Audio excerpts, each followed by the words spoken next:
Good afternoon. Welcome to Cool Springs. Today is Wednesday, August the 19th, 2026. This is one of our specials, not our midweek series of Bible studies.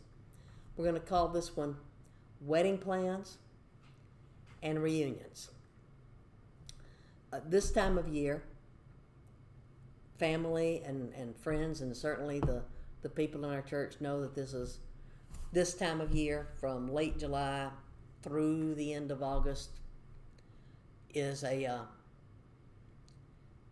time of year when I'm flooded with memories. Some of them really, really good memories. Some of them memories of lost family members.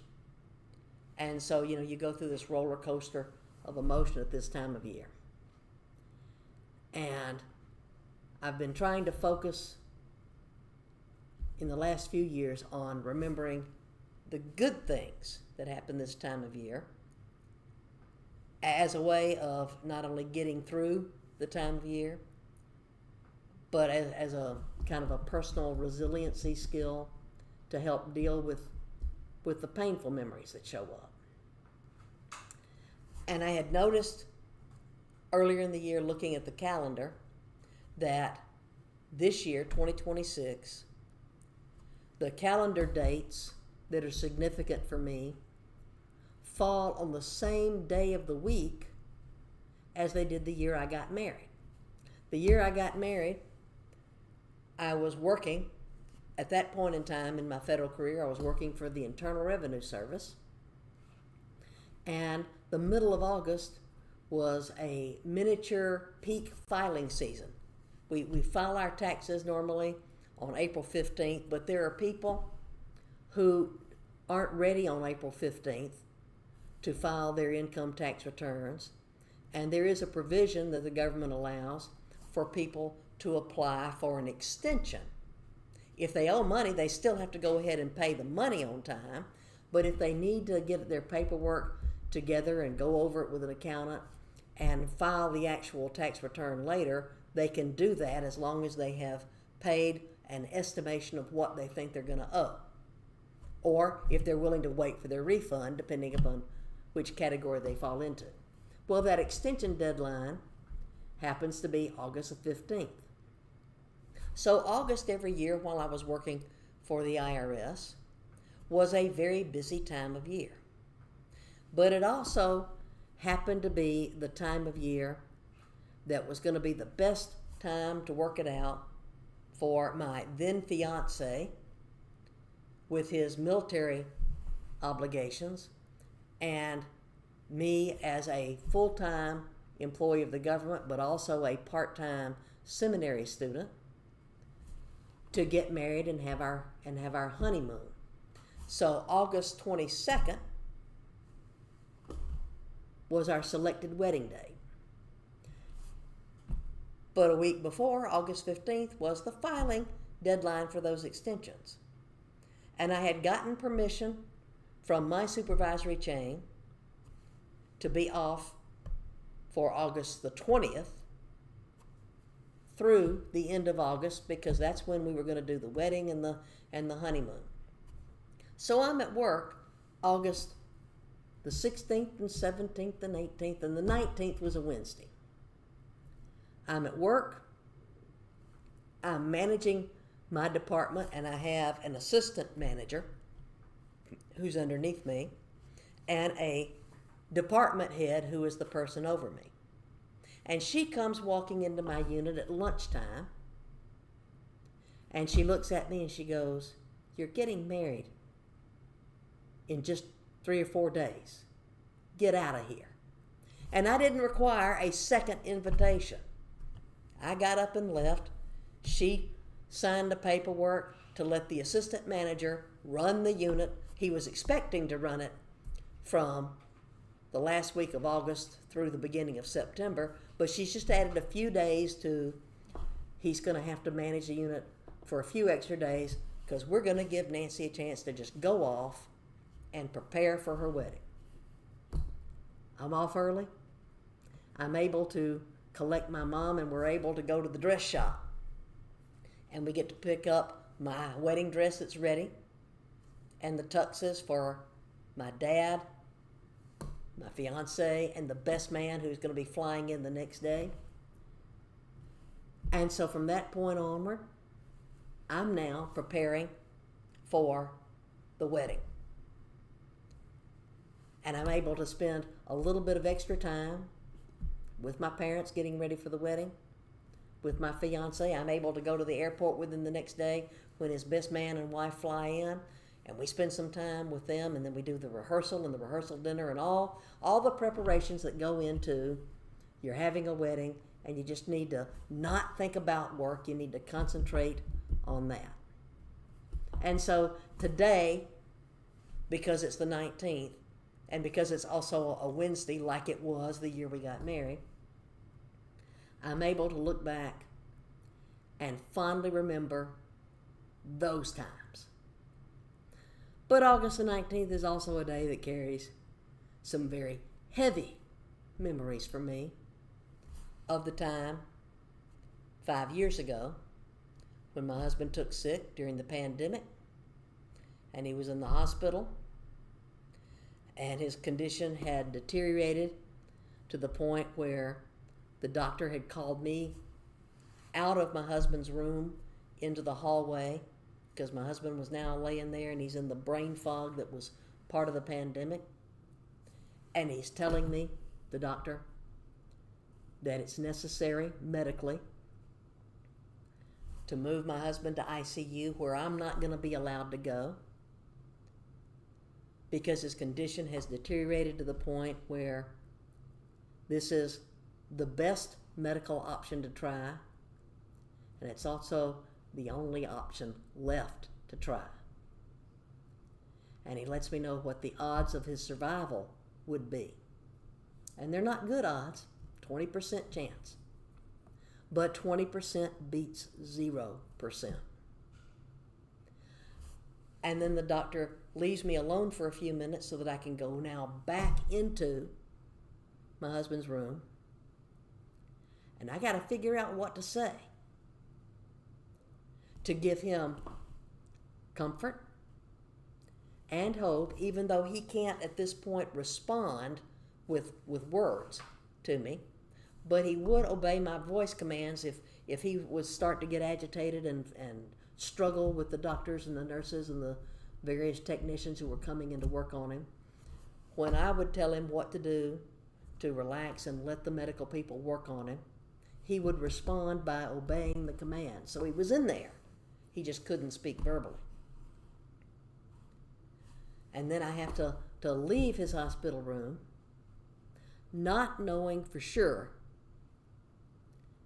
but knowing, okay, there's an 80% chance that I've just been told that this is the last time I'm going to see him alive, or that if this medical procedure doesn't work in ICU, that they may call me in to make a decision on life support. Rough memories. So you try to counterbalance the good memories of August 19th, 1987. I'm leaving work early. I've been given half a day off for free. Don't even have to charge it to my leave balances to go and finish the prep for my wedding and have time with my family and my fiance, future husband, and just to enjoy life. And it's also counterbalanced with, but August 19th, 2021 was one of the worst days of my life. And it was going to be followed in the next several days. There are going to be several really heavy memory days coming up. And you can't help but be sad when you remember the tough times, when you remember the bad things. Because sure enough, he was in ICU for 5 days, and they called, and they let me know that his kidneys and heart suddenly shut down and that he was gone. Tough memories. And you can focus on the pain, and sometimes you can't help yourself. Sometimes you just have to focus on the pain. But you can also focus on the peace and the love. I can remember the wedding preparations, because that was a really good time. I can remember the bad news of being told to leave the hospital because they got to move him to ICU, where I'm not going to be allowed to come because it was the height of the pandemic. I can remember getting the phone call about the death, and I can let that overwhelm me. But I can also remember the people who reached out to help, the people who were sending me text messages and calling on the telephone. And when I got home from the hospital, the people who had put messages on my social media page, the people who were delivering meal trains to my door, who were coming to cut the grass and put gas in the car, the people who were praying, the cards and the letters, the ways people showed love to me and my family at a time when we're isolated, at a time when we're dealing with heavy grief. People were looking for ways to show that they cared. And that's how you see the God spark in people. That God hasn't abandoned you in your hours of pain and suffering, in your hours of grief, in the times when you're stressed out, that He's right there with you through it all. And the other part of this is called not just wedding plans, but reunions. Reunions happen, people get called back to class reunions for school groups that you may have been a part of, or reunions of friends, military units, churches having homecoming, that's a reunion. Families having reunions.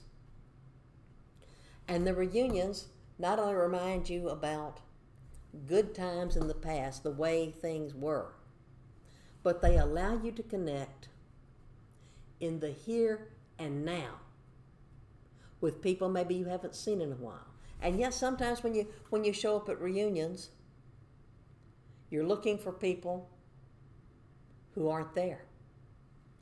And there can be any number of reasons why they're not there. And you're missing seeing the people that you had hoped to see, but for whatever reason they didn't make it to this year's reunion, or maybe they're physically no longer able to come. But you can still connect with those who are there, and you can look back fondly on what happened back in the day when you're celebrating the times we used to be together at this school or at this unit or at this church. And you can also gain strength from that to look forward to what is the future. When you go to a homecoming or any kind of a church type reunion, a lot of times the guest speaker who comes back is somebody who's been there at the church before, and maybe they'll sing some of the old favorite songs, or they'll do dramatic skits, or you'll enjoy the fellowship meal. Whatever it is that you're doing, you're celebrating the church that was, but you're also celebrating with the church that is in the moment. And you're encouraging those folks for the church that'll be there tomorrow and 5 years from now and 10 years from now, the church of the future. It gives you a chance to remember the past, to touch the present, and also to touch the future. And so when you're thinking about the events in your life, the good ones, the ones that bring you joy, and the ones that bring up the tough times and the sad times, what you need to remember is that God has always been with you through good times and bad. That you look for ways to see God through how He causes other people to touch your life. Today, the man that showed up out of the blue, that nobody here knows, we've never met. In fact, at first there was a little bit of, is this guy for real? Or, is he maybe casing the church out to see if there's anybody other than just a group of women here? Fortunately, there was a group of ladies here. It wasn't just, one or two women alone. But the more he talked, the more everybody was convinced, yep, God sent this guy here today. And he had messages that touched each one of the ladies present in their own way. And after he left, I let him know, there's no doubt in my mind, God sent that guy here today for me. Some of the people in our ladies group were here at the time that my husband, who was pastor of the church until he died, was pastor. And so some of them know this time of year and what I go through. Other people are relatively new to the church. Some of them have only been members for like maybe a month or so. They didn't know the details. They know them now because we just took the time to share, to be real, to let people know that, yeah, there are times when even people who have been in church all their lives are hurting. And they were there to help me get through the moment. God sent that guy with a message, not just for me, but for, in His own way, each and every person here. We may never see him again. He's headed, this was like 2 hours ago, so by now he's probably close to being back at home in the Florida Panhandle. But he was obedient to God. He was sensitive to God's Spirit. When he's driving down the road and he just sees the sign that says, turn this way, there's a church down this road, he turns and he comes and he finds us. Because God was giving us a reunion with each other, even though we meet here every week. Some weeks when we meet, we have deeper sharing times than others. That's okay too. Sometimes we're engaged in service projects and mission projects, but sometimes it's just a case of God's people get together and we share with each other, and His Spirit speaks to us. It heals the wounds. It encourages the spirit. Each day of our lives, we can look forward to the plans that we have. Sometimes it's for a special event like a wedding or a family Thanksgiving, Christmas dinner, or welcoming a new baby or a new job, or whatever the life event is. And sometimes we face days when there's heartache that needs to be dealt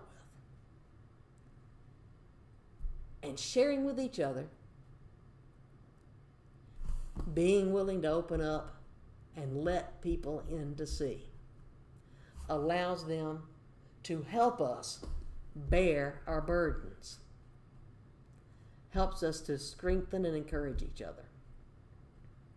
So whichever one you're at right now, or whichever one you'll get in the near future, whether you're anticipating a joyous event, celebrating something in life, or whether you're focusing on, I know this date is coming up, and it brings up times of sadness.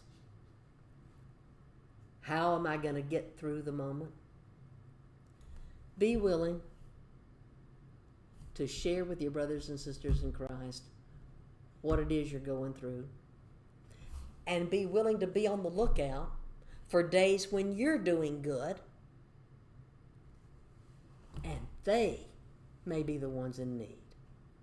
We bear one another's burdens. We walk the path of life together for whatever time we have together. God puts his people where he wants them to be, but we have to be willing to be sensitive to the Spirit and to go where he leads and be willing to say, "Here am I, Lord. Use me." Thanks for watching.